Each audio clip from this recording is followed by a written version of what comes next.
আসসালামু আলাইকুম। আমি ইন্টারন্যাশনাল আর্ট স্কুল থেকে বলছি। আমি বর্তমানে পঞ্চম শ্রেণীতে পড়ি এবং ছবি আঁকা আমার ভীষণ শখ।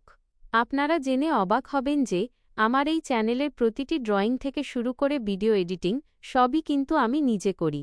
আমি স্বপ্ন দেখি আপনাদের সবার ভালোবাসা নিয়ে একদিন বাংলাদেশের গর্বশিল্পী ফারজানার মতো অনেক বড় হতে পারব। আমার এই ছোট্ট প্রচেষ্টা যদি আপনাদের একটুও ভালো লাগে তবে প্লিজ আমার চ্যানেলটি সাবস্ক্রাইব করে আমার পাশে থাকুন। আপনাদের এক একটি সাবস্ক্রাইব আমাকে আরও নতুন নতুন ভিডিও তৈরি করতে অনেক অনুপ্রেরণা যোগাবে। ধন্যবাদ সবাইকে।